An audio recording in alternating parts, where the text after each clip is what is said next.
Bismillahirrahmanirrahim. Rabbi shrah li sadri wa yassir li amri wahlul 'uqdatam min lisani yafqahu qawli, amma ba'd. Halo semuanya, Assalamualaikum warahmatullahi wabarakatuh.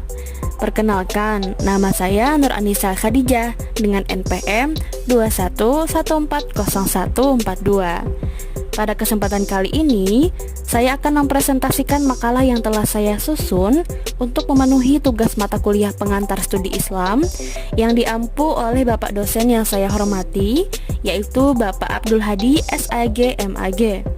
Adapun materi yang akan saya presentasikan hari ini berjudul Pendekatan Normativitas dan Historisitas dalam Studi Islam.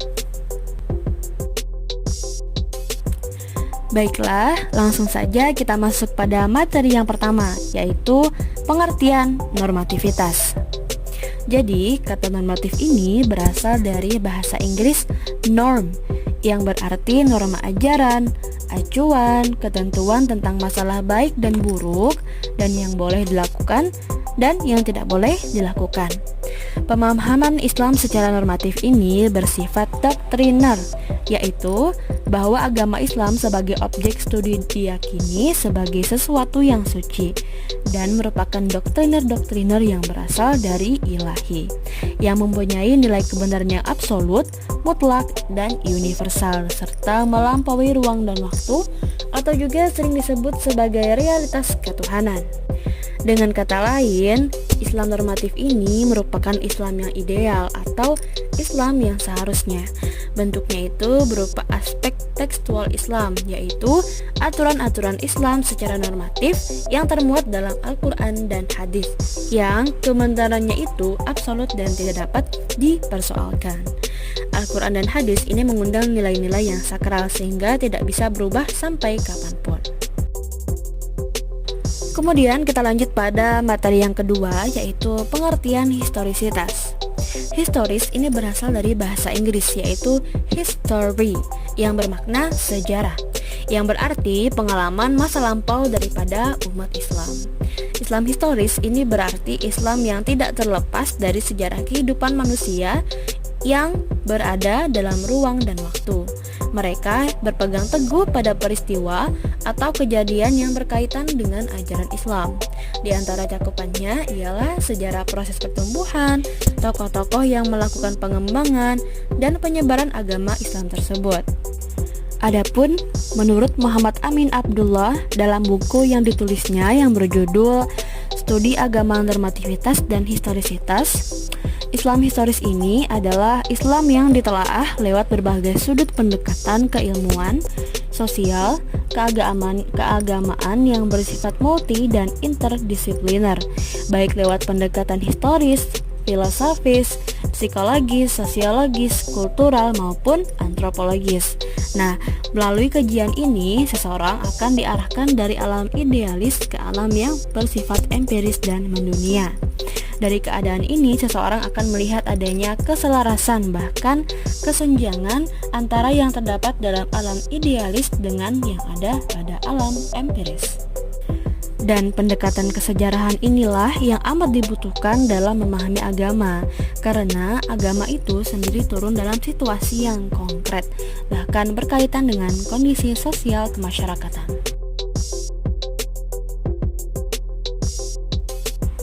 Materi yang ketiga yaitu pengelompokan Islam normatif dan Islam historis. Jadi, menurut Nasr Hamid Abu Zaid ini, pengelompokan Islam normatif dan Islam historis terbagi menjadi 3 wilayah, yaitu yang pertama, wilayah teks asli Islam atau the original text of Islam, yaitu Al-Quran dan Sunnah Nabi Muhammad SAW yang otentik. Kemudian yang kedua ialah pemikiran Islam yang merupakan ragam menafsirkan teks asli Islam, yaitu Al-Quran dan Sunnah Nabi Muhammad SAW. Dapat pula disebut hasil ijtihad terhadap teks asli Islam seperti tafsir dan fiqih. Kemudian yang ketiga ialah praktek yang dilakukan kaum muslim. Praktek ini muncul dalam berbagai macam dan bentuk sesuai dengan latar belakang sosial atau konteks. Contohnya, praktek sholat muslim yang di Pakistan yang tidak meletakkan tangan di dada. Dan contoh lainnya ialah praktek duduk miring ketika tahiyat akhir bagi umat muslim di Indonesia. Sementara, muslim di tempat lain atau negara lain itu tidak melakukannya.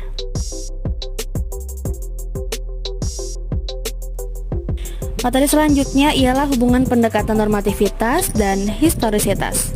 Jadi, hubungan pendekatan normativitas dan historisitas ini terbagi menjadi dua. Yang pertama adalah hubungan materi, dan yang kedua adalah hubungan pemahaman. Dalam hubungan materi, pendekatan normativitas dan historisitas ini keduanya merupakan satu bagian yang sama yang dilihat dari sudut pandang yang berbeda, namun tidak dapat dipisahkan di antara keduanya. Artinya, keduanya ini tetap memiliki urgensinya masing-masing, maka dari itu keduanya berhubungan erat. Kemudian, jika dilihat dari hubungan pemahaman, normativitas dan historisitas dalam studi keislaman ini sangat erat kaitannya.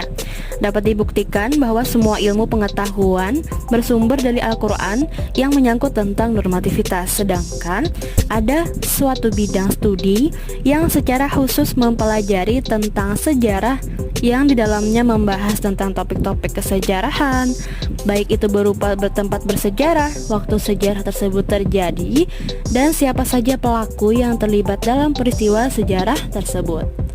Jadi, normativitas dan historisitas ini memang sangat berkaitan dan tidak dapat dipisahkan, karena normativitas berisi tentang masalah ketuhanan dan historisitas ini berisi nilai kesejarahan. Materi selanjutnya yang akan kita bahas yaitu tentang ruang lingkup normativitas. Jadi, ruang lingkup normativitas itu terbagi menjadi tiga. Yang pertama tafsir, yang kedua hadis, dan yang ketiga ialah teologi. Apa sih itu tafsir? Tafsir adalah ilmu yang fungsinya untuk mengetahui kandungan Al-Quran yang diturunkan kepada Nabi Muhammad SAW dengan cara mengambil penjelasan maknanya, hukum, serta hikmah yang terkandung di dalamnya. Al-Quran itu menjadi objek pembahasan tafsir yang merupakan sumber agama Islam. Kemudian yang kedua adalah hadis. Apakah itu hadis? Jadi menurut jumhur ulama, hadis adalah segala sesuatu yang dinukil dari Rasulullah SAW, sahabat atau tabi'in, baik dalam bentuk ucapan, perbuatan, maupun ketetapan. Baik semuanya itu dilakukan sewaktu-waktu saja, maupun lebih sering dan banyak diikuti oleh para sahabat Nabi. Dan seiring dengan berjalannya waktu, ilmu hadis ini tumbuh menjadi salah satu disiplin ilmu keislaman. Kemudian yang ketiga ialah teologi. Apa itu teologi? Dalam arti istilah, teologi adalah ilmu yang membicarakan tentang masalah ketuhanan, sifat-sifat wajibnya, sifat-sifat mustahilnya, dan hal-hal lain yang berhubungan dengan perbuatannya. Namun, demikian, teologi adalah istilah ilmu agama yang membahas ajaran dasar dari suatu agama atau suatu keyakinan yang tertanam di hati sanubari. Setiap orang yang ingin memahami seluk-beluk agamanya, maka ia perlu mempelajari teologi yang terdapat dalam agama yang diyakininya. Setelah membahas tentang ruang lingkup normativitas, tidak lupa juga kita akan membahas tentang ruang lingkup historisitas. Ruang lingkup historisitas ini juga terbagi menjadi tiga. Yang pertama antropologi, yang kedua sosiologi, dan yang ketiga ialah psikologi.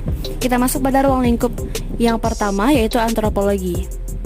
Antropologi ini dapat diartikan sebagai salah satu upaya untuk memahami agama dengan cara melihat wujud praktik keagamaan yang tumbuh dan berkembang dalam masyarakat. Melalui pendekatan ini, agama tampak akrab dan dekat dengan masalah-masalah yang dihadapi oleh manusia dan berupaya menjelaskan dan memberikan jawabannya. Dengan kata lain, bahwa cara-cara yang digunakan dalam disiplin ilmu antropologi dalam memilih sesuatu masalah juga digunakan pula untuk memahami agama. Kemudian, ruang lingkup historisitas yang kedua ialah sosiologi. Sosiologi adalah ilmu yang mempelajari hidup bersama dalam masyarakat dan menyelidiki ikatan-ikatan antar manusia yang menguasai hidupnya itu. Sosiologi ini mencoba untuk mengerti sifat dan hidup bersama secara terbentuk dan tumbuh serta berubahnya perserikatan-perserikatan hidup itu, serta pola kepercayaan, keyakinan yang memiliki sifat tersendiri kepada cara hidup bersama itu dalam tiap persekutuan hidup manusia.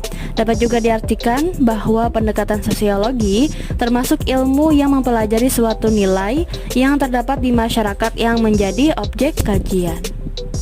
Sosiologi juga dapat digunakan untuk sebagai salah satu pendekatan dalam memahami agama. Kemudian ruang lingkup dari historisitas yang ketiga ialah psikologi. Psikologi atau ilmu jiwa adalah ilmu yang mempelajari jiwa seseorang melalui gejala perilaku yang dapat diamatinya. Ilmu jiwa agama, sebagaimana yang dikemukakan oleh Zakiyah Derajat, tidak akan mempersoalkan benar atau tidaknya suatu agama yang dianut oleh seseorang. Tetapi yang ditingkatkannya adalah bagian keyakinan agama tersebut terlihat pengaruhnya dalam perilaku penganutnya. Alhamdulillah, kita masuk pada materi yang terakhir, yaitu tentang perbedaan pendekatan normativitas dan historisitas. Yang pertama, jika dilihat dari pendekatan normativitas, itu ialah ketika Islam dilihat dari sudut normativitas, maka Islam merupakan agama yang di dalamnya berisi ajaran Tuhan yang berkaitan dengan urusan akidah dan muamalah. Namun jika dilihat dari pendekatan historis, itu ketika Islam dilihat dari segi historisitas atau sebagaimana yang terlihat pada masyarakat, maka Islam tampil sebagai sebuah disiplin ilmu yang di dalamnya membahas berbagai peristiwa yang memperhatikan unsur tempat, waktu, objek, latar belakang, dan pelaku dari peristiwa tersebut. Jadi, pendekatan-pendekatan dalam studi Islam adalah cara kerja agar seseorang mudah memahami Islam secara menyeluruh. Dan pendekatan-pendekatan inilah cara pandang atau paradigma yang terdapat dalam bidang studi ilmu yang digunakan untuk memahami agama. Contohnya ialah pendekatan normativitas dan pendekatan historisitas yang menekankan pada aspek norma-norma ajaran Islam. Saya Nur Anissa Khadijah dengan NPM 21140142 pamit undur diri. Demikian presentasi yang dapat saya sampaikan. Salah dan hilaf dan segala kekurangan mohon dimaafkan. Semangat dalam menuntut ilmu harus selalu dikobarkan. Karena Imam Syafi'i pernah berkata, barang siapa belum pernah merasakan pahitnya ilmu walau sesaat, maka ia akan menelan hinanya kebodohan sepanjang hidup. Assalamualaikum warahmatullahi wabarakatuh.